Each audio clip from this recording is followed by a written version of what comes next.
एक बार आपका इस ट्रेनिंग सेशन में स्वागत करता हूं। मैं आशा करता हूं कि आप सभी लोग स्वस्थ हैं और आप अपने साथ अपने परिवार का यानी घर का परिवार और एमसीएल परिवार दोनों का ख्याल रख रहे हैं। मैं ये भी उम्मीद करता हूं कि आप सभी लोग 1 घंटा बहुत अच्छी एक्सरसाइज कर रहे हो, अपने हार्ट अपने लंग को मजबूत कर रहे हो और अपनी इम्यूनिटी को बढ़ा रहे हो। तो चलिए शुरुआत करते हैं आज के टॉपिक से। दोस्तों, आज के टॉपिक में बिजनेस एक ऐसी चीज है कि जिसमें जिस सेक्टर में आप काम करते हो उस सेक्टर में जो आपके कॉम्पिटिटर्स हैं वो ये नहीं सोचेंगे कि कितने अच्छे और विशाल विजन के साथ आप काम कर रहे हैं, किसान के लिए काम कर रहे हैं, इस देश के लिए काम कर रहे हैं या धरती माँ के लिए काम कर रहे हैं। बिजनेस में कंपटीशन इतना टफ होता है, वो सिर्फ ये सोचते हैं सामने वाले कि अगर मेरे पैसे इसमें लगे हैं तो मुझे मेरे पैसे वापस आने चाहिए। ऑफ कोर्स उसके इंटरेस्ट के साथ वापस आने चाहिए और उसके बाद फिर मैं शायद देखूंगा कि दूसरे इस आप समाज के लिए बाकी चीज के लिए क्या कर रहे हैं। लेकिन दोस्तों, इसके अलावा भी ये कंपटीशन जो होता है, कंपटीशन ऐसा समझिए कि मार्केट में जब हम अपने कंपनी अपने बिजनेस को लेके एस्टेब्लिश होते हैं तब शायद कंपटीशन शुरू हो सकता है। जब आप कोई प्रोडक्ट तैयार करते हो, आप उस प्रोडक्ट को मैन्युफैक्चर करके उसको बेहतर से बेहतर प्रोडक्ट तैयार करने की कोशिश करते हो, उसके उसके मार्केटिंग के लिए, प्रमोशन के लिए बहुत एक अच्छी स्ट्रेटेजी आप इस्तेमाल करते हो। कस्टमर्स ग्राहकों के लिए आप बहुत अच्छी सुविधा का निर्माण करते हो, प्रयोजन करते हो और उस लेवल पे जब आपकी कंपनी काम कर रही हो तो उस जगह उस टाइम पे इस मार्केट में ऐसा कॉम्पिटिशन हो सकता है कि बहुत सारी कंपनी इस पे काम कर रही है और हर कंपनी चाहती है कि उस मार्केट में मैं सबसे अच्छा काम करूं। लेकिन दोस्तों, कंपटीशन में ऐसा होता है कि बहुत बार ये कॉम्पिटिटर्स आपको वहां तक पहुंचने ही नहीं देते। वो चाहते हैं कि इस मुकाबले में आप पहले ही हार जाओ, आप कुछ भी करके मैदान तक ही ना पहुंचो। आपने कभी इलेक्शन देखा है? आज की तारीख में लगभग 5 राज्यों में अभी इलेक्शन आ रहे हैं, चुनाव आ रहे हैं। तो चुनाव में क्या होता है, सभी जो जो उम्मीदवार होते हैं वो अपने आवेदन पत्र, नाम निर्देशन पत्र सबमिट करते हैं। अब इस नॉमिनेशन पेपर्स या नाम निर्देशन पत्र है, उसकी एक दिन को छाननी होती है जिसको स्क्रूटिनी भी कहते हैं। अब इस छाननी के दौरान वो देखते हैं कि आपका ये जो नाम निर्देशन पत्र है और आपके सब जो डॉक्यूमेंट्स है वो कितने सही है। अगर वो सही है तो आप फिर चुनाव के लिए खड़े रह सकते हैं, आगे जा सकते हैं, नहीं तो आपको वहां ही आपका चुनाव पत्र खारिज किया जाता है। बहुत सारे जो कॉम्पिटिटर्स होते हैं चुनाव के, वो ये कोशिश करते हैं कि आपका जो नामनिर्देशन पत्र है, आपका कॉम्पिटिशन वही समाप्त हो। कुछ ऐसे टेक्निकल चीजें निकली कि जिसकी वजह से आप उस चुनाव के मैदान में उतरे ही ना। बस वैसे ही काम हमारा बिजनेस में भी हो सकता है। जिस बिजनेस में, जिस सेक्टर में, जिस तहसील में आज आप काम कर रहे हो सकता है कुछ लोग ये कोशिश करें कि आप वहां तक पहुंचे ही ना। तो कैसे करेंगे वो? तो सबसे आसान तरीका अगर कुछ है तो आसान तरीका है लीगल लूपहोल्स। यानी आप जिस जो काम कर रहे हो उस काम में कुछ टेक्निकल, कुछ लीगल ऐसी चीज निकालो कि जिसके वजह से आप पूरे इस चीज के वजह में इनएलिजिबल हो जाए, आपकी इंडस्ट्री इसमें काम ना कर पाए। और दोस्तों, यही आज हमें सीखना है। और ये लीगल यानी क्या? तो लीगल यानी पेपर वर्क। हमारे देश में पेपर वर्क का कितना इंपॉर्टेंस है ये मुझे शायद आपको बताने की जरूरत नहीं। मुझे मेरा खुद का अनुभव यह है कि कोई ऑफिसर अगर 3-3 साल एक जगह पे रहे, भले ही कोई परफॉर्मेंस ना करे, कोई उसमें तरक्की ना करे, कुछ काम में कुछ बदलाव ना लाए, लेकिन अगर वो पेपर वर्क अच्छा रखता है तो बस उसके ऊपर कुछ नहीं आता। तो पेपर वर्क समझना कितना जरूरी होता है और यही है कंप्लायंस। लेकिन हम सभी लोग समहाउ इस पेपर वर्क से, इस सब कंप्लायंस से बहुत डरते हैं। आप सभी लोग जो जो भी उद्योजक हम लोग काम करते हैं, वो इस कंप्लायंस से, इस पेपर वर्क से, गवर्नमेंट के एजेंसी से अगर कोई पेपर भी आया, कोई नोटिस भी आया सिंपल कोई, तो बहुत डर जाते हैं हम लोग। हम लोग क्यों डरते हैं? इस कंप्लायंस, इस लीगल चीज से क्यों कर डरते हैं? तो इसके 2 कारण हैं। सबसे महत्वपूर्ण इंपॉर्टेंट कारण यह है कि अज्ञान। उस चीज के बारे में, जो चीज हमें हर दिन करनी है, हमेशा के लिए करनी है, उसके बारे में थोड़ा सा नॉलेज तो चाहिए। वो नॉलेज हम लोग जुटाते नहीं, नंबर वन। दूसरा कारण, लैक ऑफ डिसिप्लिन, अनुशासन का अभाव। हमें वो आदत ही नहीं होती कि हम लोग प्रॉपरली ये सब चीजें मेंटेन करें। दोस्तों मैं एक सिंपल चीज आपको बताता हूं। ये जो दुकान आप देख रहे हैं, ऐसे ऑलमोस्ट 25-30 साल पहले तक हर दुकान, अगर कोई सिंपल सा छोटा सा किराना दुकान है, कोई भी छोटा सा एकदम चाय की टपरी है समझो, हर दुकानदार के पास एक चोपड़ी हुआ करती थी। और उस चोपड़ी में यह लिखा जाता था कि आज की तारीख में हमने इतना माल बाहर से लिया, सामान लिया, उसका सब उसको पैसे दिया, उसका बिल, हमने इतने माल ग्राहकों को बेचा, इतना धंधा किया, अगर वहां नौकर है तो नौकर को इतने पैसे दिए, अगर कुछ इलेक्ट्रिसिटी बिल, कुछ बिल देने हैं तो वो भी दिए, और ऐसा रखा। तो ये पूरी चीजें वो चोपड़ी में रखते थे। अभी ये चोपड़ी में रखना, इस चीज को करना, यही है कंप्लायंस।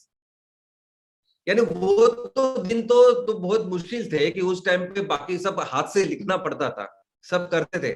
आज सभी के लिए आपके पास सॉफ्टवेयर अवेलेबल, आपको कंपनी के लिए कि क्या करना है, कैसे करना है, ये पूरे डिटेल फॉर्मेट के सहित आपको एक क्लिक पे अवेलेबल होते हैं।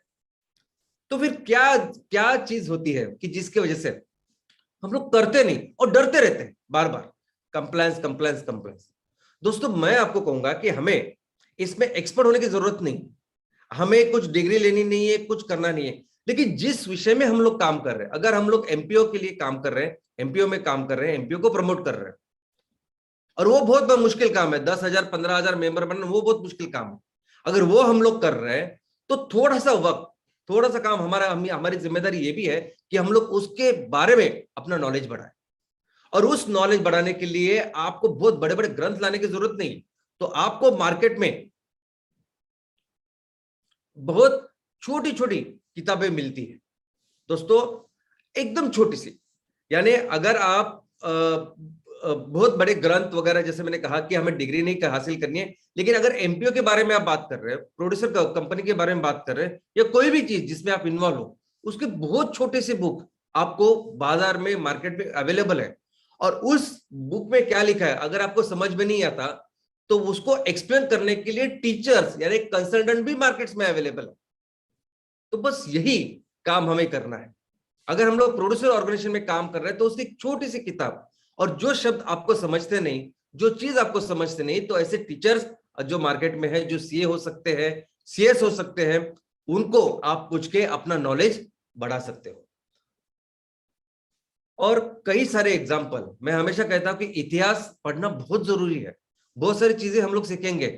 कई सारे एग्जाम्पल मैं आपको दे सकता हूं कि बड़ी बड़ी कंपनियां सिर्फ इसके वजह से आगे आगे तो बढ़ना तो जाने दीजिए, पूरी तरह से बंद हो गई है, ओनली बिकॉज ऑफ कंप्लायंस।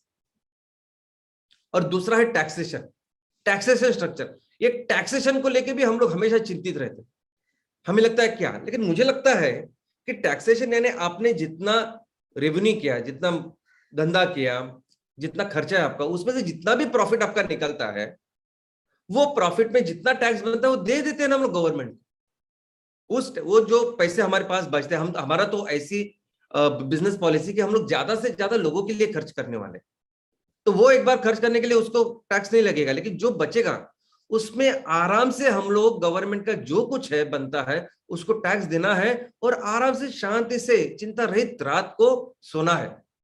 बहुत लोग क्या करते हैं, ये टैक्स कैसे बचाए, इस चक्कर में इतनी सारी गलतियां करते हैं और खुद की जिंदगी, ऑर्गेनाइजेशन पूरे संकट में डालते हैं।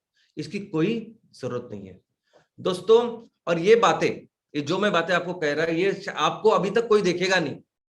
लोगों को लगेगा आजू बाजू कोई कॉम्पिटिटर्स को, नहीं ये तो ऐसे कोई स्कीम चला रहे हैं, लोगों को जा रहे हैं, बता रहे हैं, मेंबरशिप कर रही है, तो कुछ स्कीम वगैरह चल रही है, आपकी तरफ बिल्कुल ध्यान नहीं देंगे। लेकिन मोमेंट जिस दिन से आपकी ये फैक्ट्री, ये प्रोडक्ट्स, ये सब मार्केट में आएंगे, ये सब लोग, ये सब कॉम्पिटिटर्स, और सब तरह के कॉम्पिटिटर्स, ऐसे नहीं कि सिर्फ ऑयल एंड गैस वाले कॉम्पिटिटर्स, सब, जब लोगों को लगेगा कि इतने सारे लोग आपके साथ खड़े हो रहे हैं, तो वो आएंगे और ये सब चीजों को देखेंगे कि कहाँ ऐसी चीज हो सकती है कि जहां मैं आपको तकलीफ दूं। तो इस प्रोड्यूसर ऑर्गेनाइजेशन को पहले समझते हैं। तो दोस्तों सबसे पहले आप सभी जगह इसके बारे में, इस ऑर्गेनाइजेशन के बारे में अगर आप सुनोगे, एमपीओ के बारे में सुनोगे, प्रोड्यूसर ऑर्गेनाइजेशन के बारे में सुनोगे, तो हमेशा एक ही शब्द आपको सुनाई देगा और वो शब्द है एफपीओ, फार्मर प्रोड्यूसर ऑर्गेनाइजेशन, कृषि उत्पादक संगठन।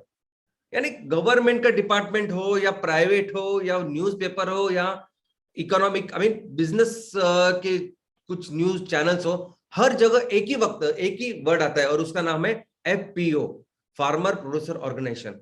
लेकिन दोस्तों ये एफपीओ नहीं है, तो फार्मर प्रोड्यूसर ऑर्गेनाइजेशन नहीं, तो ये प्रोड्यूसर ऑर्गेनाइजेशन है।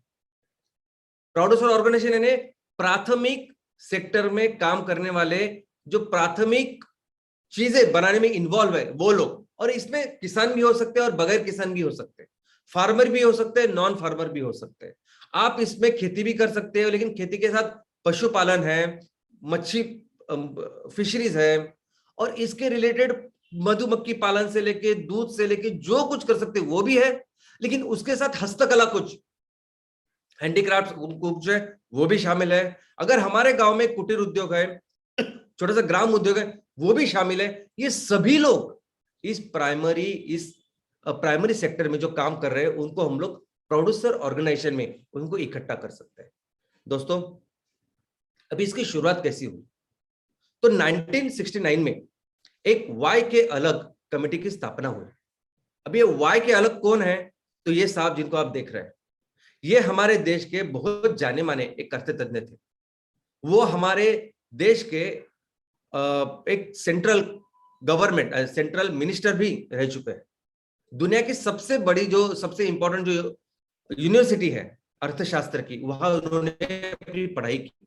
तो एकदम ब्रिलियंट ऐसे पर्सन जिनके अंदर ये कमेटी की स्थापना हुई और उनको ये काम सौंपा गया था कि आप अपने देश में, हमारे देश में ये जो गरीबी है, इस गरीबी का कुछ प्रमाणीकरण कीजिए कि कैसे हम लोग समझे कि कौन गरीब है और कौन उस रेखा के ऊपर है, कौन उस रेखा के नीचे है। आप क्या समझोगे? और आपने अभी तक क्या सुना होगा? पैसे, इनकम, शहरी भागों में इतनी इनकम हो, ग्रामीण भागों में इतनी इनकम हो, तो फिर वो गरीबी रेखा के ऊपर हो सकता है, गरीबी रेखा के नीचे हो सकता है। लेकिन दोस्तों उन्होंने ये परिभाषा बदली। उन्होंने बोला कि नहीं, ये कैलोरी में होना चाहिए, कौन कितना खाता है उसके ऊपर ये सब होना चाहिए।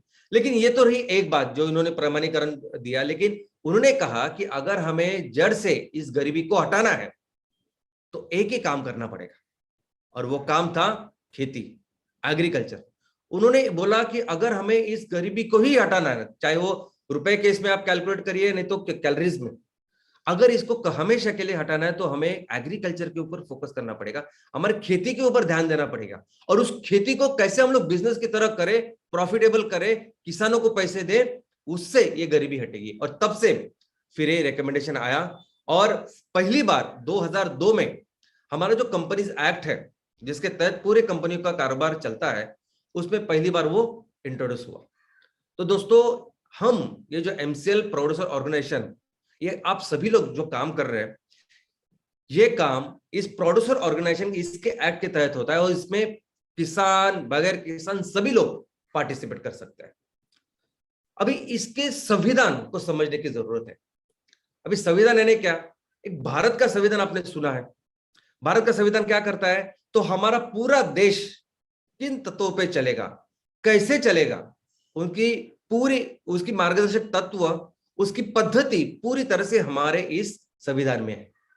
इस संविधान यानी हर जो चीज हमें लगती है इस देश को चलाने के लिए, हर चीज की पद्धति कि कैसा ये देश आगे बढ़ेगा, चलेगा। और इस संविधान में एक बहुत अहम चीज होती है जिसका नाम है प्रीएम्बल। अभी प्रीएम्बल का अगर आप लिटरल मीनिंग ले लोगे तो इसका नाम आप कह सकते हैं इसको प्रस्तावना। लेकिन ये प्रीएम्बल सिर्फ प्रस्तावना नहीं है, तो ये पूरे हमारे भारत के संविधान की आत्मा है, ये भावना है, ये एक सोच है कि किस सोच के साथ हम अपने इस संविधान का निर्माण कर रहे हैं, किस सोच के साथ हम अपने भारत को देख रहे हैं, देखने वाले आने वाले दिनों में। तो प्रीएम्बल इस पूरे संविधान का एक आत्मा है। तो अगर ऐसे ही हमारे प्रोड्यूसर ऑर्गेनाइजेशन के बारे में अगर क्या आत्मा है, क्या प्रीएम्बल है, अगर हम लोग देखें तो उसका यही एक सोच है, और वो सोच है सिर्फ और सिर्फ खेती। हमारे खेती का आर्थिक विकास, ये एक ही सोच है इस प्रोड्यूसर ऑर्गेनाइजेशन की। ये जो एक्ट बनाया है इसमें है कि हम लोग कैसे बिजनेस, खेती को बिजनेस की तरह देखें, उसको डेवलप करें, इसकी वजह से पूरे सिर्फ किसान, पूरे देश का इनकम बढ़ा है। लेकिन क्या जरूरत थी, क्या जरूरत थी स्पेशली किसानों के लिए या इस प्राइमरी सेक्टर के लिए, किसान, बगैर किसान और छोटे छोटे लोगों के लिए एक स्पेशल एक्ट लाने की? तो दोस्तों तब यानी दो तरह के बिजनेस होते थे। एक है कोऑपरेटिव बिजनेस और दूसरा कॉर्पोरेट बिजनेस। कोऑपरेटिव बिजनेस में क्या होता है कि सभी लोग इकट्ठा आते हैं, चाहे वो किसान हो चाहे वो बगैर किसान हो, लोग इकट्ठा आते हैं और बिजनेस करते हैं। और इसमें क्या होता है कि इसमें वो आर्थिक भी उनके उद्देश्य होते हैं और सामाजिक उद्देश्य भी होते हैं। तो और वो खेती भी करते हैं और खेती के बगैर बाकी के बिजनेस भी करते हैं। कॉर्पोरेट में कैसे होता है कि ऐसे ऐसे लोग कि जिनके पास बहुत सारे पैसे हैं, वो आते हैं, वो फैक्ट्री का निर्माण करते हैं, वो सब कुछ अपने तरीके से चलाते हैं और सिर्फ ये देखते हैं कि मैं इतना पैसा डालूंगा और मुझे इतना पैसा मिलना चाहिए। ये सामाजिक जो चीज है वो शायद वो इतने ज्यादा देखते नहीं। लेकिन इस कोऑपरेटिव में क्या हुआ, कोऑपरेटिव का फोकस था कि ये ग्रामीण जो हमारे खेती है इसका विकास होना चाहिए, लोगों का इनकम होना बढ़ना चाहिए। इस सब कोऑपरेटिव मूवमेंट से हमें उद्योजक तैयार करने थे, लेकिन बने क्या? पॉलिटिशियंस। इस पूरे कोऑपरेटिव मूवमेंट में तैयार हुए राजनीतिज्ञ। आर्थिक जो चीज थी, आर्थिक जो उद्देश्य था वो एकदम पीछे रह गया और सामाजिक उद्देश्य ही बढ़ गया आगे। और इसकी वजह से जो इनकम बढ़ना था किसानों का वो बढ़ा नहीं, वो वैसे ही पीछे रहे। तो इसी की वजह से एक ऐसा एक्ट, नियम कि जिसमें इस कोऑपरेटिव के अच्छे तत्व है, जिसमें कॉर्पोरेट के अच्छे तत्व है, वो लेके अगर तीसरा कुछ एक्ट बना तो वो था ये एक्ट, प्रोड्यूसर्स कंपनी एक्ट, जो चलेगा सिर्फ और सिर्फ बिजनेस के लाइन के ऊपर। जैसे कोई कंपनी चलती है जिसमें कोई भी गवर्नमेंट का कोई कंट्रोल नहीं होगा, जैसे कोऑपरेटिव में होता था, गवर्नमेंट के पास वेटो पावर था, गवर्नमेंट ने जो अपॉइंट किए ऐसे ऑफिसर्स होते थे कि जिनके पास पूरे अधिकार होते थे। ऐसा कुछ नहीं, आप अपने हिसाब से कंपनी को चलाओ और इसको आगे बढ़ाओ, ये इसके पीछे भावना थी। इसके जो ऑब्जेक्टिव्स है इस एक्ट के, वो ये है कि ये जो पूरे प्रोड्यूसर ऑर्गेनाइजेशन ये इकोनॉमिकली वायबल और डेमोक्रेटिक होनी चाहिए। यानी जिस भी संस्था का आप निर्माण करेंगे उस संस्था को सबसे पहले तो आपको वो अपने पैरों पे खड़ी होनी चाहिए, वो आर्थिक दृष्टि सक्षम होनी चाहिए, हमेशा के लिए चलनी चाहिए। और उसको चलाएंगे कौन? तो वही आप जो मेंबर्स है, जो उसके शेयर होल्डर्स है, जो जिन्होंने मिलकर वो संस्था बनाई है, वही अपने से कुछ डायरेक्टर को चुनेंगे और वो उसको चलाएंगे। कोई भी बाहर की संस्था, कोई भी बाहर का व्यक्ति, सरकार, कोई भी इसको नहीं चलेगा। जैसे प्राइवेट कंपनी चलती है वैसे चलेगा। दूसरा, खेती के लिए प्रोफेशनल सपोर्ट ये हम लोग अवेलेबल करके देंगे।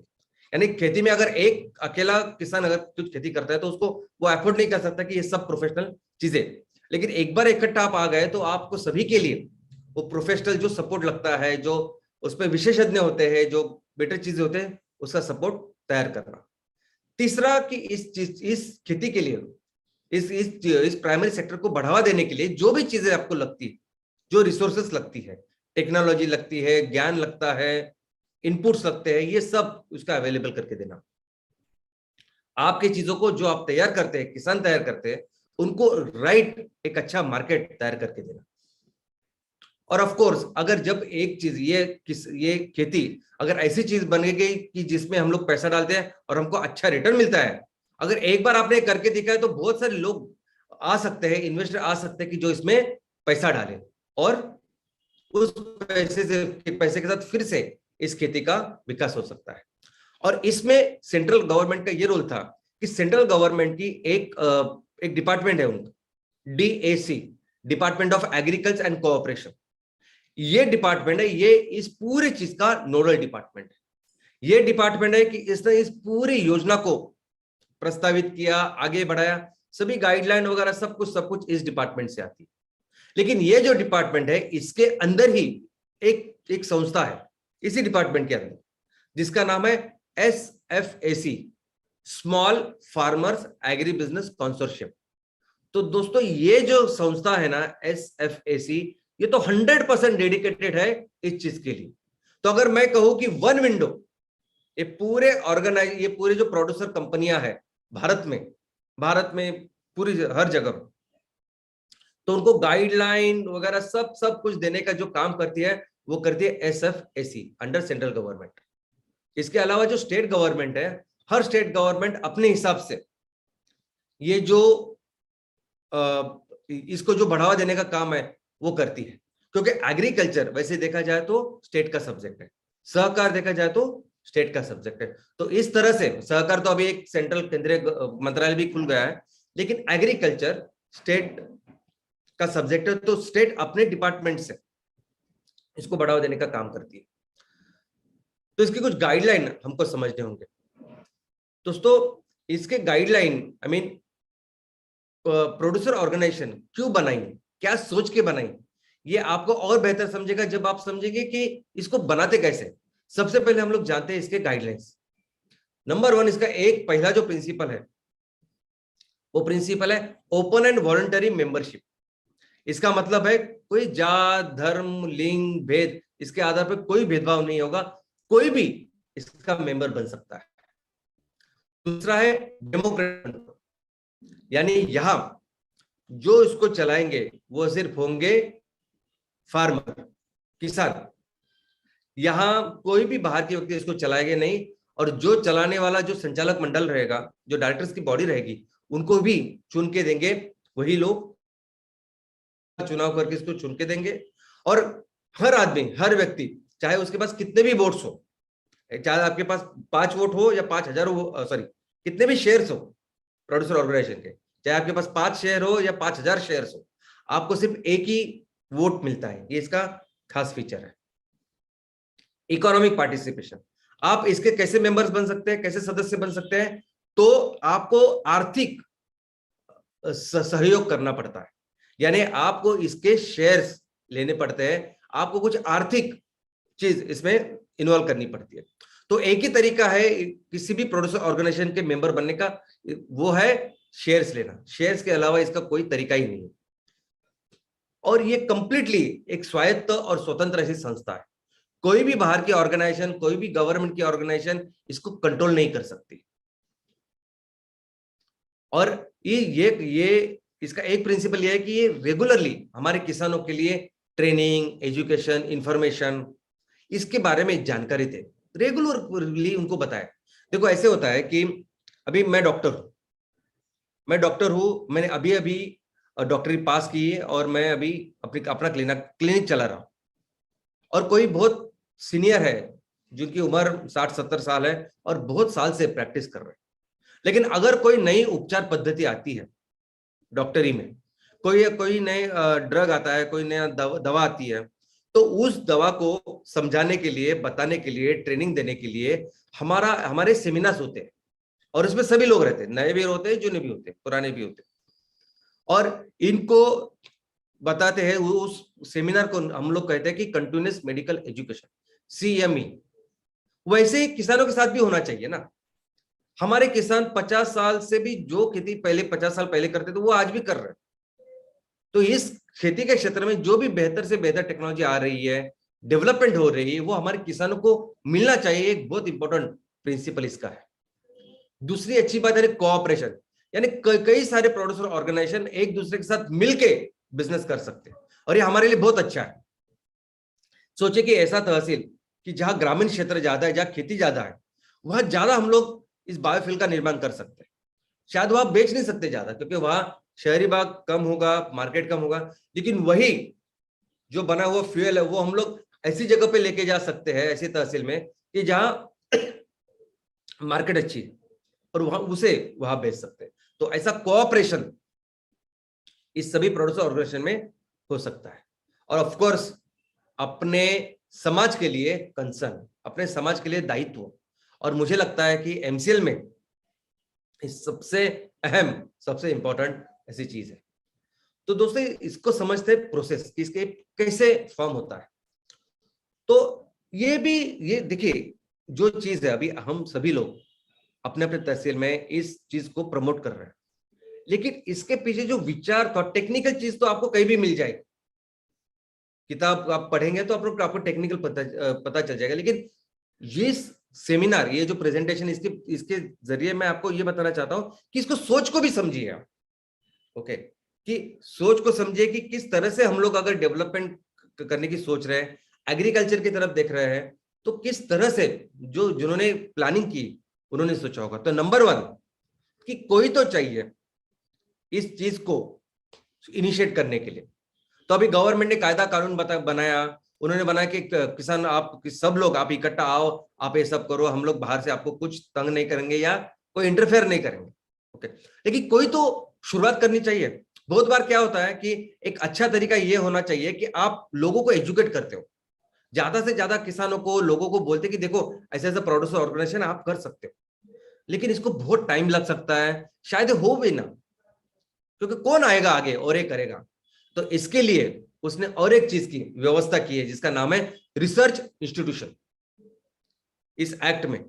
तो ऐसी कोई संस्था, ऐसी कोई कंपनी, ऐसा कोई पर्सन, ऐसी कोई व्यक्ति, एनजीओ, कोई भी रिसर्च इंस्टीट्यूशन हो सकता है, गवर्नमेंट की कोई संस्था हो सकती है। और वो क्या कर सकते हैं, किसी गांव में जाके, किसी ग्रामीण क्षेत्र में जाके लोगों को इसके बारे में जानकारी देके उनको प्रमोट करने के लिए हेल्प कर सकते हैं, सभी तरह का उनको मार्गदर्शन कर सकते हैं, इसलिए उनको होते हैं रिसर्च इंस्टीट्यूशन। अभी ये जो मार्गदर्शन करने का काम है, आज के तारीख में जितने भी प्रोड्यूसर ऑर्गेनाइजेशन भारत में बन रही है, बन चुकी है, मैक्सिमम जो रिसर्च इंस्टीट्यूशन है वो सरकारी संस्था है। और ज्यादा से ज्यादा प्रोड्यूसर ऑर्गेनाइजेशन अगर भारत में किसने बनाया है तो वो है नाबार्ड। तो हम लोग आने वाले दिन में अभी थोड़े इस पे देखेंगे कि नाबार्ड ने कितने बनाए हैं। तो दोस्तों ये एक रिसर्च इंस्टीट्यूशन होती है, और वो कैसे शुरुआत करती है, तो सबसे पहला कदम होता है कि काम कहाँ करना है। हमारे पूरे ये जो राज्य है, ये कोई भी जिला है, गांव है, तो कौन सा ऐसा गांव है, कौन सा ऐसा तालुका, जिला है कि जहां सबसे ज्यादा जरूरत है, तो वो पहले वो फाइनल करते। सब ऐसा समझे कि कोई आदिवासी एरिया है कि जहां आधे लोग जंगल में रहते हैं, आधे लोग किसान है, ऐसा कुछ भी हो सकता है। उसे कहते हैं क्लस्टर आइडेंटिफिकेशन, यानी किसानों का समूह का पहले आइडेंटिफिकेशन। दूसरा डायग्नोस्टिक स्टडी, दूसरा कदम, कि फिर वो देखे कि उसमें एक्चुअली प्रॉब्लम कितना बड़ा है और क्या क्या प्रॉब्लम्स। हम तो ऑफ कोर्स शुरुआत करते हैं वो आर्थिक के साथ, लेकिन फिर समझ में आता है कितनी सारी चीजें हो सकती है उसमें। और ये अगर प्रॉब्लम्स है, ये आर्थिक चीज को लेकर प्रॉब्लम है, सामाजिक चीजों के लेकर प्रॉब्लम है, तो क्या इसके टेंटेटिव सॉल्यूशन है। तो ये पूरी स्टडी होती है दूसरे कदम में। तीसरी जो स्टेप है वो है फिजिबिलिटी एनालिसिस, कि ठीक है ये ऐसा गांव है, ये ऐसा पूरा एरिया है, लोकेशन है जहां ये सब प्रॉब्लम्स है, इसको हमें सॉल्व करना है। तो क्या एमपीओ या प्रोड्यूसर ऑर्गेनाइजेशन सॉल्व करके ये सॉल्व होगा क्या, या अगर इसके सॉल्यूशन ये इससे होंगे क्या, तो इसकी फिजिबिलिटी एनालिसिस होती है स्टेप 3 में। चौथी स्टेप ये है कि फिर इसके बाद इसका एक बेसलाइन असेसमेंट होता है। तो इस जगह पे कितने लोग रहते हैं, क्या करते हैं, उनकी कितनी खेती है, क्यों खेती नहीं हो रही है, वो सब कलेक्शन, वो डेटा, यानी एक्चुअली क्या फैक्ट्स है, क्या फिगर है, उसका वो पहले उसको इकट्ठा करते हैं। और आगे की जो पांचवी जो पायरी है, जो स्टेप है, वो ये है कि फिर वो डिसाइड करते हैं कि बिजनेस क्या करना है। तो बिजनेस जो प्लानिंग है वो ये सब चीजें ड्यू डिलीजेंस करने के बाद वो बिजनेस की प्लानिंग आती है कि चलो इस एरिया को अगर डेवलप करना है तो हमें ये सब चीजें करनी पड़ेगी, ये बिजनेस को आगे बढ़ाना पड़ेगा। और फिर आगे की स्टेप है कि जहां हम किसानों को जाके फिर उनके सामने प्रस्ताव रखते हैं कि देखिए कि हम ये करना चाहते हैं, इसकी वजह से आपके इनकम में इतनी वृद्धि होगी, हमारे गांव में ये सब बेहतर होगा, खेतों में हम लोग इतने सब कुछ काम कर सकते हैं, ऐसे सब आपको बोलते हैं। और इसके लिए किसानों को लाने के लिए आप क्या क्या कर सकते हैं, ये पूरे उस मैनुअल में लिखा है। सेमिनार करो, मीटिंग्स लो, स्किट्स करो, वीडियोस करो, ये सब कुछ है, प्रॉपरली लिखा गया है कि आप क्या क्या कर सकते हो किसानों को मोबिलाइज करने के लिए। और ये करने के बाद जब आपको पता चले कि अच्छी मात्रा में किसान आ रहे हैं, तो उसके बाद 7वीं स्टेप है कि आप फिर इस संस्था को रजिस्टर करो। तो गवर्नमेंट बोलती है, एक्ट बोलता है, कायदा कानून बोलता है कि आप इस सब चीज को पहले करो, पहले समझो कि आपके लोगों को क्या जरूरत है, क्या करना चाहिए, क्या करना पड़ेगा, प्लानिंग करो, लोगों को बताओ। अगर ये सब तैयार होने के बाद आप रजिस्टर करो, और इस सब चीज को 1.5 से 2 साल आराम से लग सकते हैं। अभी ये हुई चीज जिन्होंने कायदा कानून बनाया है वो, लेकिन हम लोग जो एक्चुअली इसको काम कर रहे हैं, क्या हम लोग ऐसा कर सकते हैं? नहीं। विदाउट रजिस्ट्रेशन किसी कंपनी का अगर नाम नहीं है, तो ऐसे अगर आप मीटिंग में गए, अगर आपने सेमिनार लेना चालू किया, तो किसान तो पहले आपके ऊपर भरोसा ही नहीं रखेंगे। ये हमने देखा है। जब तक आपकी कंपनी रजिस्टर नहीं होती पूरी तरह से, आपका कोई ऑफिस नहीं होता, कोई आपके ऊपर भरोसा ही नहीं रखता। तो बहुत सारी चीजें ऐसी है ना कि जब हम लोग करते भी है तो हमें उसको और बेहतर, उसमें कुछ मॉडिफिकेशन करने पड़ते हैं। 8वीं स्टेप है कि फिर एक बार आपने किया, लोग इकट्ठा आ गए, तो रिसोर्सेस, सबसे बड़ा रिसोर्स क्या है? पैसे। पैसे कहां से आएंगे? तो एक तो आपने जो चंद सबका कंट्रीब्यूशन है वो, और फिर उसके ऊपर आप लोन निकालो, फंडिंग करो, फंडिंग के ऊपर काम करो। दूसरा मैन पावर, इसको अगर चलाना है संस्था को, तो कोई एक अच्छा आदमी रहेगा जिसको नॉलेज अच्छा है, कोई एग्रीकल्चर का आदमी लगेगा, कोई आईटी का आदमी लगेगा, ये सब। और मटेरियल, अगर आपको इसका ऑफिस तैयार करना है, लॉजिस्टिक के लिए, किसानों के लिए काम करना है, तो बहुत सारी चीजें आपको इसमें लगेगी। वो सब रिसोर्सेज का मोबिलाइजेशन करना। आगे की स्टेप है सिस्टम डेवलपमेंट, यानी आप एमपीओ में, आपको पता है कि रॉ मटेरियल आने वाला है, फैक्ट्री होने वाली है, बाद में हम लोग उसको बेचने वाले, मार्केटिंग करने वाले, तो हर चीज की एक पद्धति हमको डिसाइड करनी होती है। रॉ मटेरियल कैसे आएगा, ये कैसे बनेगा, कैसे हम लोग जाएंगे, पेमेंट क्या कैसे होता है, ये सब सिस्टम्स डेवलपमेंट स्टेप है। और नेक्स्ट स्टेप है वो है बिजनेस को एक्चुअली एस्टेब्लिश करना। तो ऐसे साइकिल को रेगुलर बनाना कि जहां हर दिन वो रॉ मटेरियल आ रहा है, हर दिन वो मैन्युफैक्चरिंग प्रोसेस में जा रहा है, हर दिन इतना माल तैयार होकर हम लोग वो मार्केट में जा रहा है, माल बेचा जा रहा है, और उससे फिर पैसे आ रहे हैं, और ये पूरी साइकिल रिपीट हो रही है। तो ये अल्टीमेट उद्देश्य है इस पूरे चीज का। और ऑफ कोर्स ये होने के बाद होता है असेसमेंट एंड ऑडिट। तो जो हमने डिसाइड किया वैसा हो रहा है क्या, कैसे, कितना हम लोगों ने खर्चा किया, कितने रेवेन्यू हमको मिल रहा है, और सब कुछ। लेकिन अच्छी बात तो यह है कि आज की तारीख में इतने सॉफ्टवेयर को लेके इतनी सारी चीजें अवेलेबल है, हमें इतनी सारे टूल्स अवेलेबल है। मैं तो कहता हूं कि आप सिंपल सभी सारी चीजें आप अपने एक सिंपल छोटे से मोबाइल में भी रख सकते हो। तो इससे कौन से बिजनेस सेक्टर में तो ये प्रोड्यूसर ऑर्गेनाइजेशन काम कर सकती है? तो दोस्तों, प्राइमरी सेक्टर में सब कुछ आता है, यानी खेती से रिलेटेड, पशुपालन से के सब कुछ, इसमें गाय से दूध से लेके, मधुमक्खी पालन से लेके, जो भी आप सोच सकते हैं, जो भी है वो, फिशरीज, हमारे हस्तकला, ग्रामीण कुटीर उद्योग, ग्रामीण उद्योग, ये सभी इसमें आते हैं। और इस पे क्या क्या कर सकते हैं? तो सबसे पहला रोल जो प्रोड्यूसर ऑर्गेनाइजेशन कर सकती है वो इनपुट सप्लाई। जो भी बिजनेस हमारी संस्था कर रही है, प्रोड्यूसर ऑर्गेनाइजेशन कर रही है, उनके लिए जो भी लगेगा वो देने का काम, वो इनपुट देने का काम, पहला काम ये संस्था करेगी।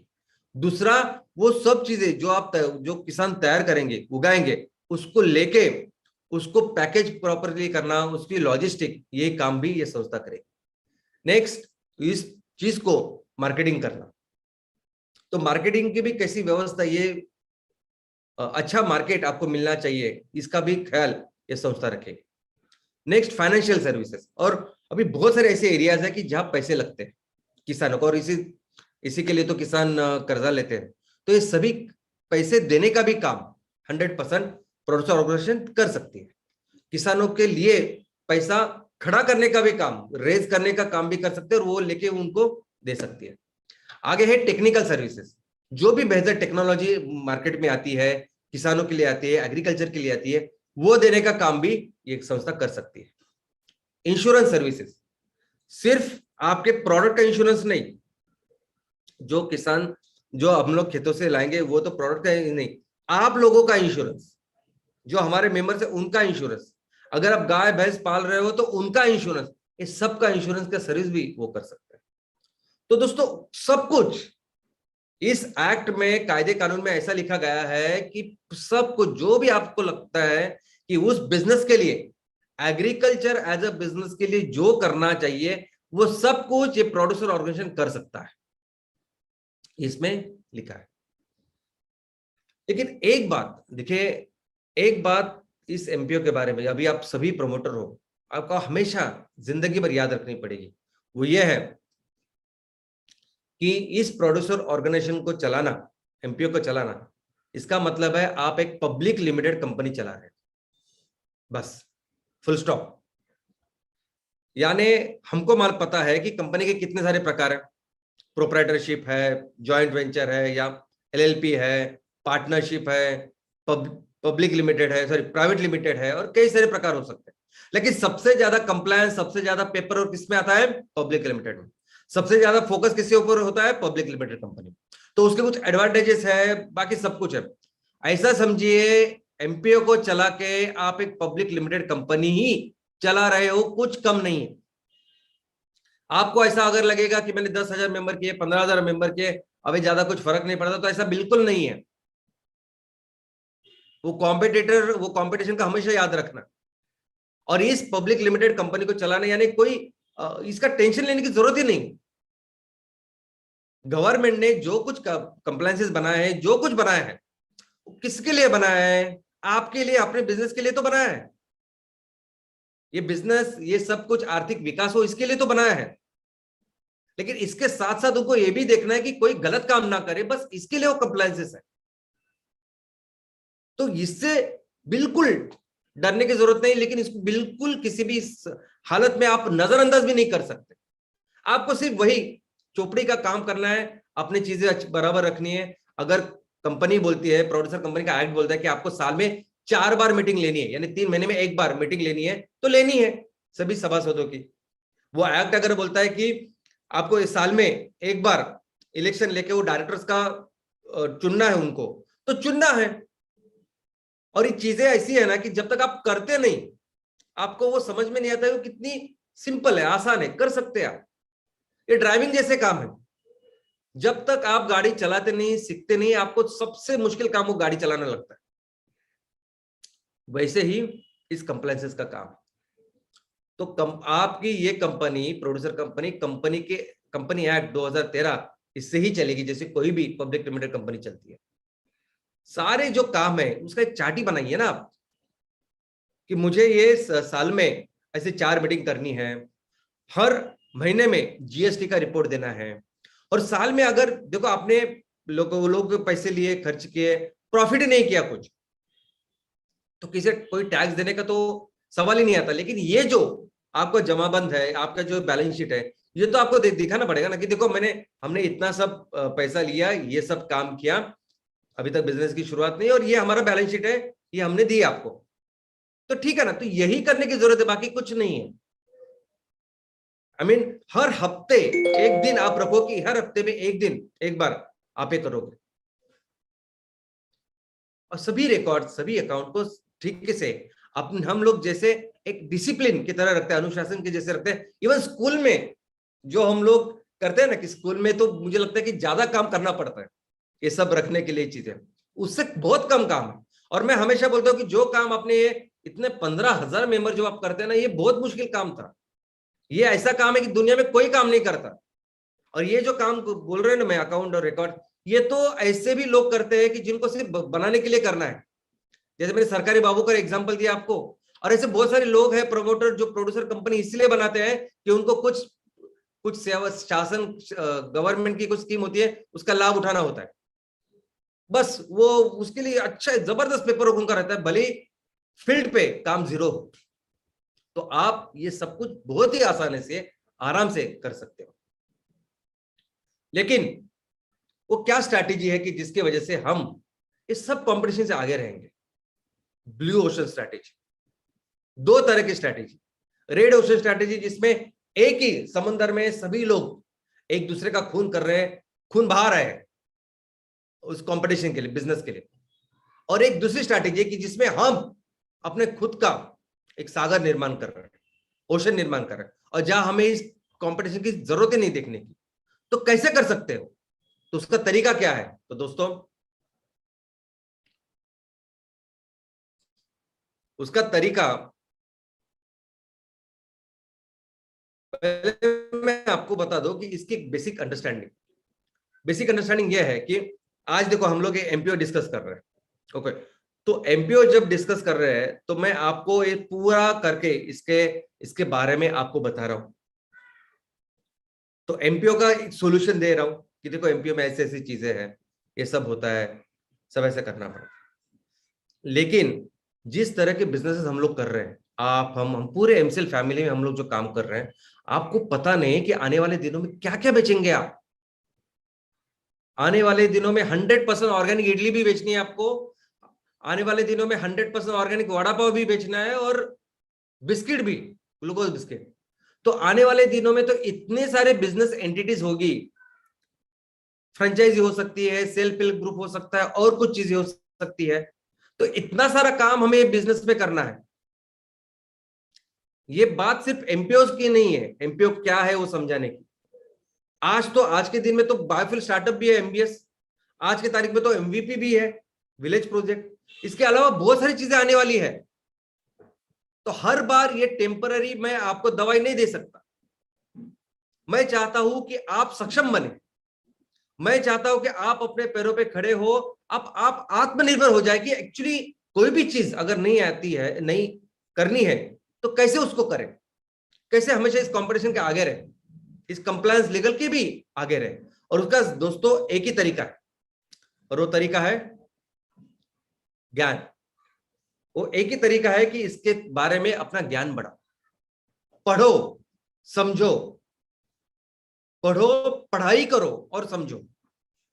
कोई आप अगर आपको लगता है कि आप सिर्फ चौथी तक पढ़े हैं, 10वीं तक पढ़े, कोई फर्क नहीं पड़ता, कोई फर्क नहीं पड़ता आप कौन से बैकग्राउंड से हो, क्या करते हो, कोई फर्क नहीं पड़ता। अभी आप, मैं मेडिकल डॉक्टर हूं सपोज, और मैं आपको इसके बारे में बता रहा हूं, इसकी मैंने डिग्री हासिल की है नहीं, लेकिन अगर ये चीज हमें करनी है, आपको बतानी है, तो उतनी पढ़ाई जो मैं आपको बताने के लिए करता हूं या मेरे काम के लिए करता हूं, वो तो आपको भी आराम से आप कर सकते हैं।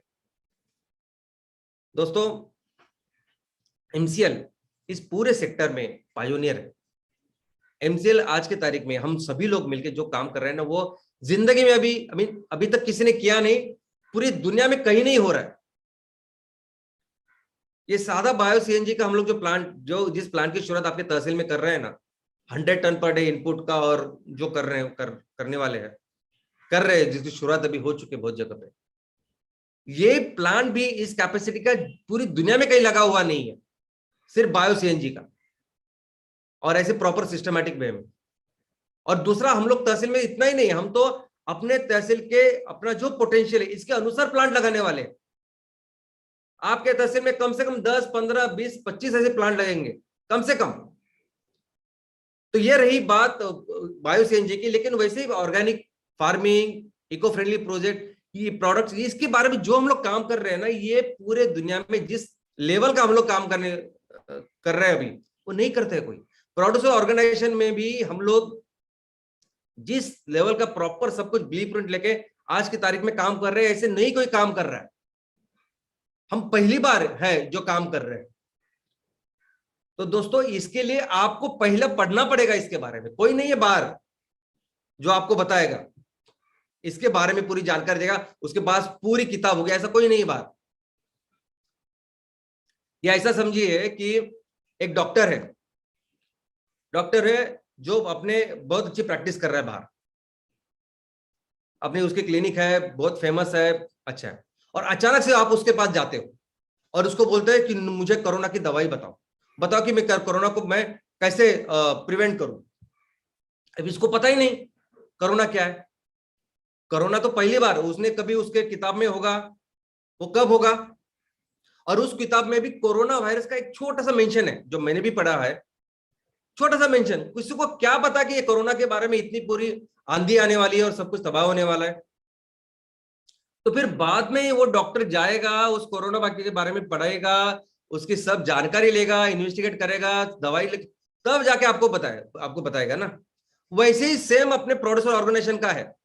जो भी सीए जिनके साथ आप लोग अभी जाते हो डिस्कस करके, उनको पता ही नहीं है प्रोड्यूसर ऑर्गेनाइजेशन क्या होता है, कैसे किया जाता है, उनको पता ही नहीं, क्योंकि हर दिन जिस काम में वो रहते हैं उनके सामने ऐसा कोई केस ही नहीं आता ना।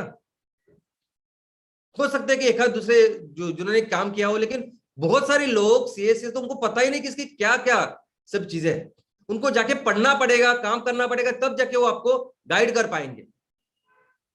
और ऐसे लोगों के पास जब आप जाते हो तो ऐसे लोग आपको बहुत ज्यादा कंफ्यूज कर देते, और यही हो रहा है आज की तारीख में।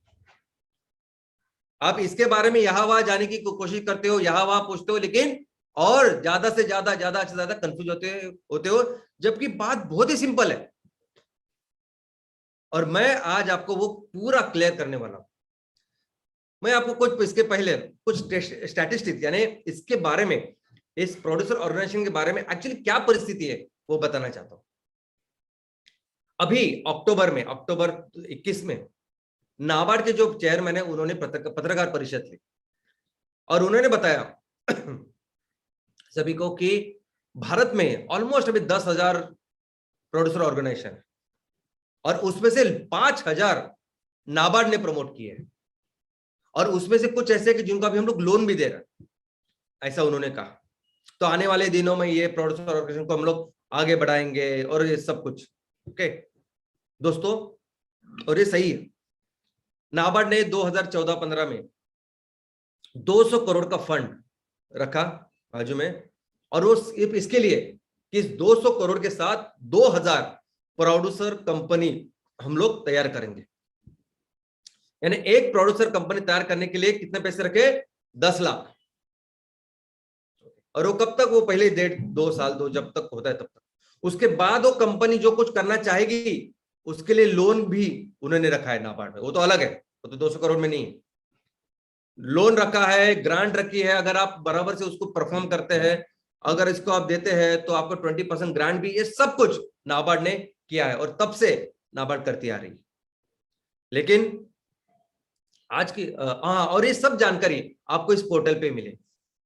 मैंने कहा ना कि इस पूरे प्रोड्यूसर कंपनी को अगर कोई चलाता है, कोई जो नोडल संस्था है, डिपार्टमेंट है, नोडल डिपार्टमेंट, तो वो है department of agriculture and cooperation, DAC.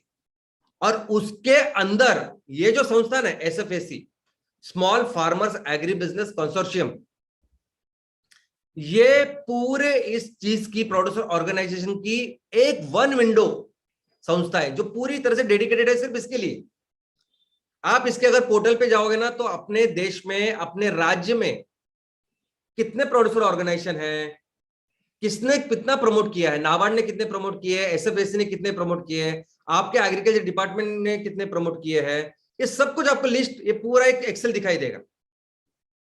उस प्रोड्यूसर कंपनी का नाम, वो कब तैयार हुई, उसका कॉन्टैक्ट डिटेल्स, जो नाम, जो मेन प्रमोटर है उसका नाम और कॉन्टैक्ट डिटेल भी है उसमें।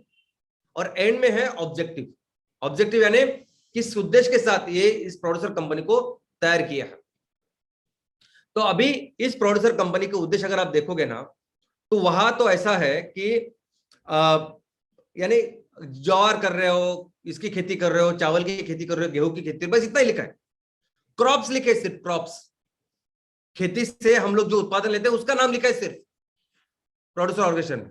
क्या कर रहे हैं, कैसे बारे बिजनेस प्लान वगैरह कुछ नहीं, उसमें प्रोडक्ट वगैरह का कुछ नहीं है, चावल लिखा है सिर्फ, यानी चावल की खेती। ऐसी तरह का पूरी जानकारी अभी आपको अपने इसमें मिलेगी। दूसरा ये भी है कि कितने सारे पहले कोऑपरेटिव कंपनियां थी, कोऑपरेटिव और चल रही थी, उन्होंने अपना नाम बदल के प्रोड्यूसर कंपनी रख दिया, ये भी आपको पता चलेगा तो वो एक्चुअली प्रोड्यूसर है या पहले कोऑपरेटिव थी, अभी प्रोड्यूसर करके काम कर रही है। दोस्तों, ये सभी जो कंपनियां काम कर रही है ना, इनका एक ही फोकस होता है और वो है गवर्नमेंट असिस्टेंस। ये सभी कंपनियों का एक ही, देखो ये सच्ची चीज है, मैं आपको बताता हूं। जो लोग, जब मैक्सिमम लोग इसमें काम करते हैं ना, उनको क्या लगता है कि देखो अगर मैं एक कंपनी चालू करूंगा, मैं प्रमोट करूंगा तो 10 लाख मिलने वाले नाबार्ड से, और उसको अगर मैं लोन लूंगा तो 50 लाख 60 लाख उसके मिल जाएंगे, तो इतने सारे पैसे इस पूरे स्कीम के अनुसार मुझे मिल सकते या ले सकते हैं हम लोग। अभी इसके हम लोग क्या करें आगे, बिजनेस बढ़ाए, ये ज्यादा कोई नहीं सोचता। इसके वजह से वो किसानों के 7/12 पे लोन की एंट्री होती है, वो कुछ नहीं, कोई नहीं देखता। इतने पैसे हो रहे हैं, इतने स्कीम के अंदर आ रहे हैं ना, बस उसको देखो आप, बिजनेस को देखते रहेंगे।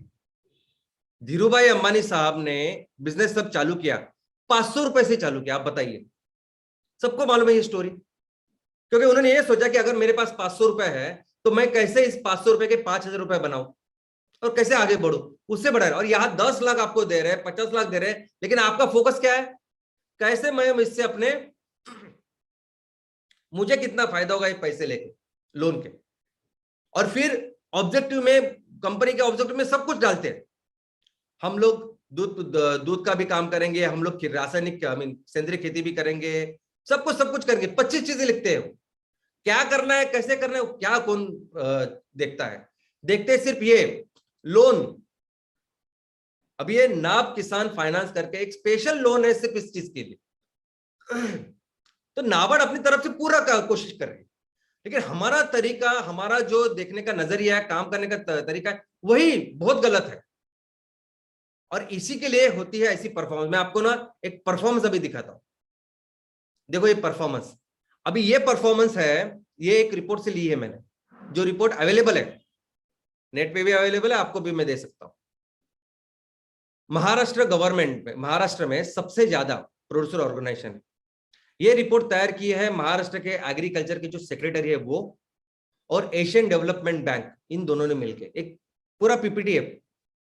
उस पीपीटी के स्लाइड एक, तो उन्होंने कहा है कि अभी 10,000 हम लोग बोल रहे हैं, तो बहुत ज्यादा महाराष्ट्र में है प्रोड्यूसर ऑर्गेनाइजेशन रजिस्टर्ड 1,690। ये रिपोर्ट है अक्टूबर 2019 की। तो उस टाइम पे कितने थी प्रोड्यूसर ऑर्गेनाइजेशन, 1,690। उसमें से अभी ये ऑर्गेनाइजेशन ने क्या, बिजनेस एंटिटी है ना, बिजनेस करना चाहिए उन्होंने, कि आपका इतना प्रॉफिट है, इतना टर्नओवर है, ये सब दिखना चाहिए ना। तो अभी टर्नओवर, सिर्फ रेवेन्यू के बारे में बात करते, सिर्फ टर्नओवर के बारे में बात करते, उसमें से 740 कंपनियां, उसका एक भी रुपए का टर्नओवर नहीं है, और जो काम ही नहीं कर रही है, जिसका कुछ भी रिपोर्टिंग कुछ नहीं, ऐसे 308 कंपनी है। तो 1,048 कंपनियां ऐसी कंपनियां हैं कि जिनका 1 रुपए का रेवेन्यू नहीं है। तो 1,690 जो कंपनियां हैं, उसमें से 1,048 ऐसी कंपनियां की जिनका जीरो पूरे इसमें रेवेन्यू है, कुछ भी नहीं है। और ऐसा मानते हैं कि नाबार्ड की फिगर है कि हर इसके साथ प्रोड्यूसर कंपनी के साथ 450, 400, 450, 500 किसान शामिल है। तो क्या कर रहे हैं, तो किसी को कुछ पैसे हो रहे हैं, कुछ कर रहा है, कमा रहा है, कुछ नहीं। और जो बचे हुए 600 है, वो 600 में से तो 340, यानी आधे से ज्यादा जो कंपनियां हैं, उसका रेवेन्यू प्रॉफिट नहीं, रेवेन्यू साल का 10 लाख से कम है। अगर साल का 10 लाख है तो महीने का कितना, 80,000 हो गया। तो ऐसा समझ सकते कि 80,000 रुपए हो रहा है, और सिर्फ 100 मेंबर है आपके, 500 नहीं, 100 मेंबर है आपके पास। तो हर एक को कितने मिले, किसानों को 800 रुपया। अगर 1 लाख रुपए आपका टर्नओवर है महीने का, तो हर किसान को मिला 1,000 रुपया। यहां वो कहते हैं कि 10 लाख और 50 लाख के बीच में जो टर्नओवर है, ऐसे 200 कंपनी है, यानी महीने में पकड़ते 1 लाख से ज्यादा, 1 लाख से 5 लाख और महीने का, और 50 लाख से ज्यादा जिनका टर्नओवर ऐसे 100 कंपनी है। तो पकड़ते उनका कि महीने का 5 लाख। अगर महीने का 5 लाख भी टर्नओवर है और 100 सिर्फ किसान है, 100 किसान, तो 5 लाख और 100 किसान, तो सिर्फ 5,000 है पर हेड टर्नओवर। आप समझते हो, ये परफॉर्मेंस है। आप समझते हो हम लोग एमसीएल में क्या करने वाले, क्या कर रहे हैं। एमसीएल में हर तहसील में कम से कम 100 टन बायोसीएनजी का उत्पादन करना है, और वो 100 टन बायोसीएनजी तो बाद में हमने रॉ मटेरियल के ऊपर अपना एक टारगेट फोकस किया है कि उसके लिए कम से कम 2,000 टन हर दिन नेपियर ग्रास उस फैक्ट्री में जाना चाहिए।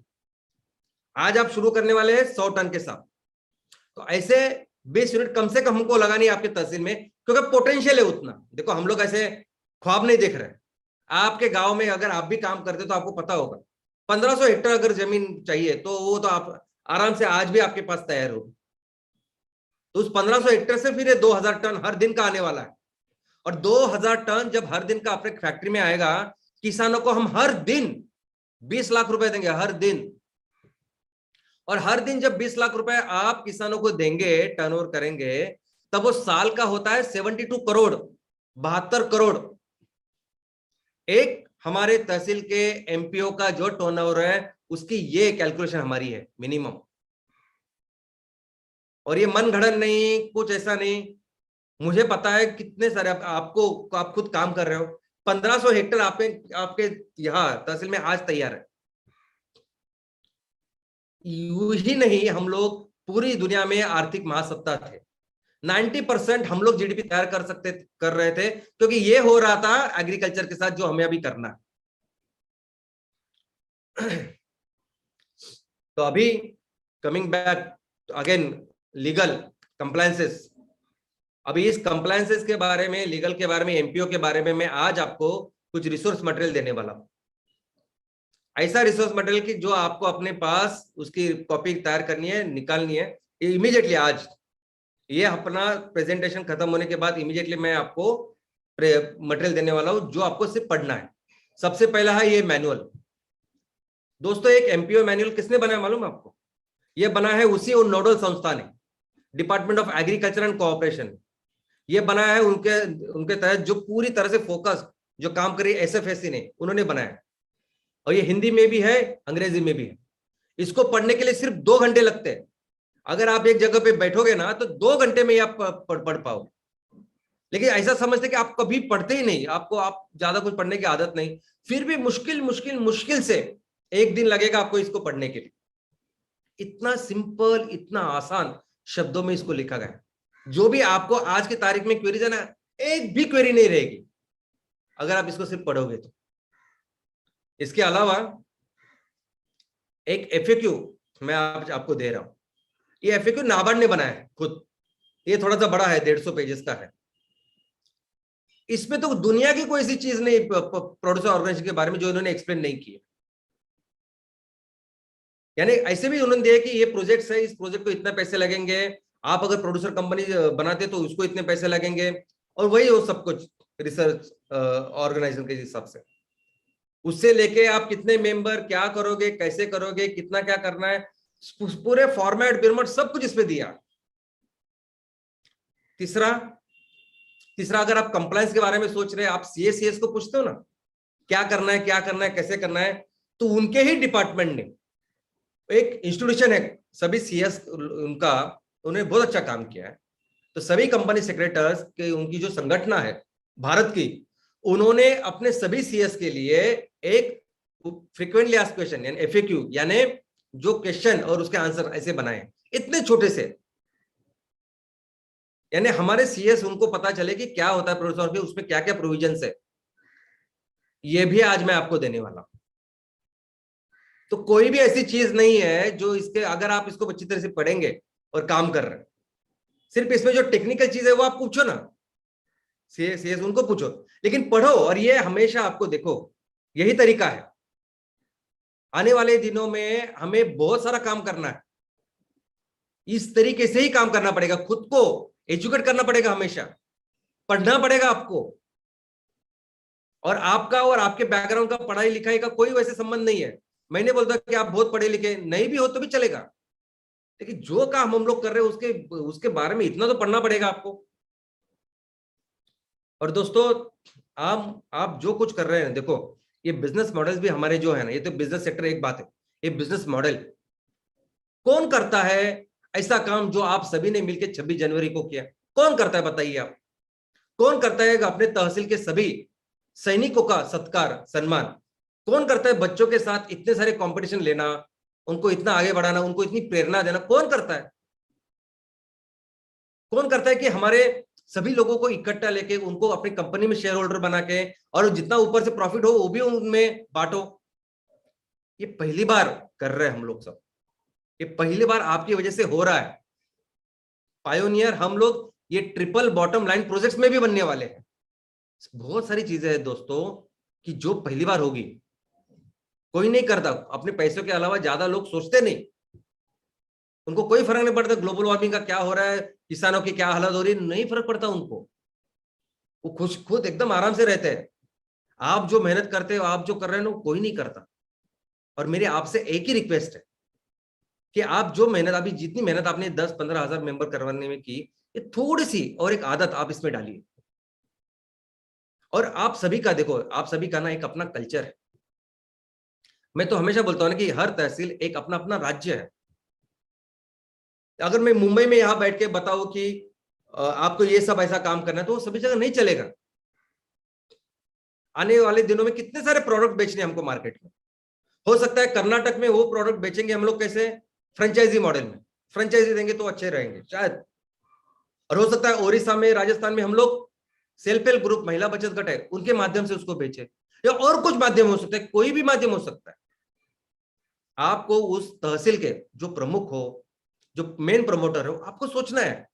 आपको अपना राज्य निर्माण करना है अपने लोगों का, जिनकी अपनी संस्कृति है, अपनी बोली भाषा है, अपना एक कल्चर है, अपने एक सोच विचार है। और ये बहुत अच्छा है, बहुत बढ़िया है। पूरी दुनिया में ऐसा कहीं नहीं है। ये ताकत है अपनी, तो इसको डेवलप करो। लेकिन हर कोई नई चीज जब आपके सामने आएगी और आने वाली है, तो उसको इस तरीके से देखो, छोटी सी किताब देखो, पढ़ो। और इस सबसे कुछ नहीं होता तो हमको ईमेल करो, मैं आपको रिसोर्स मटेरियल बताऊंगा। तो दोस्तों, ऐसे ही जबरदस्त शानदार काम आप करिए। कोई किसी कंपटीशन से वगैरह लड़ने की जरूरत नहीं हमें। कोई कुछ भी करे उस कंपटीशन को लेकर, हम सिर्फ अपना काम बेहतर करें, अपने काम के ऊपर फोकस रखें, और परफॉर्मेंस को इतना आगे लेके जाए, और इससे ही हम लोग लीड करें और पूरी दुनिया को इस सस्टेनेबिलिटी का रास्ता दिखाएं। Thank you very much.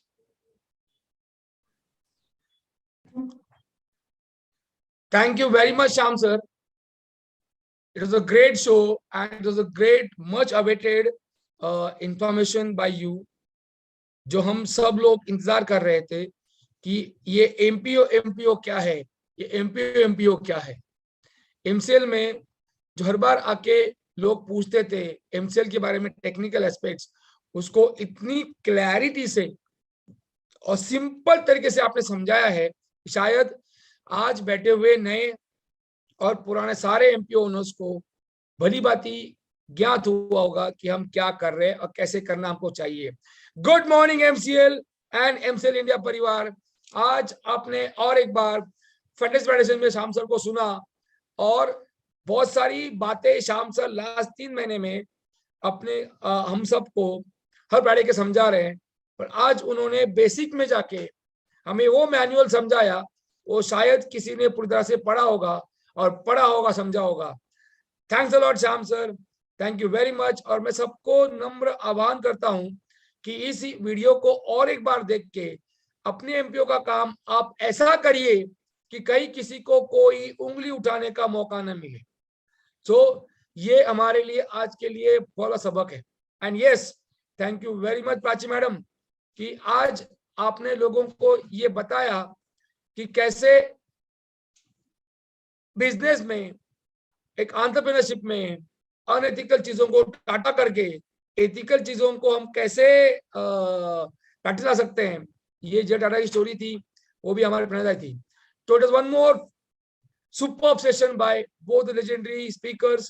So I thank you all from the bottom of my heart, and I thank you all the MCL stakeholders, MCL MVP owners, MCL MP owners, BDA, senior BDA, primary senior BDA, and all the people of this country having faith in MCL. Thank you all the farmers and farmers and farmers. Thanks a lot. Yes, मैं और एक बार बड़ी शान से कहूंगा कि आपको इस देश की मिट्टी का वास्ता है और एमसीएल ही सुजलाम सुफलाम भारत का रास्ता है। Thank you.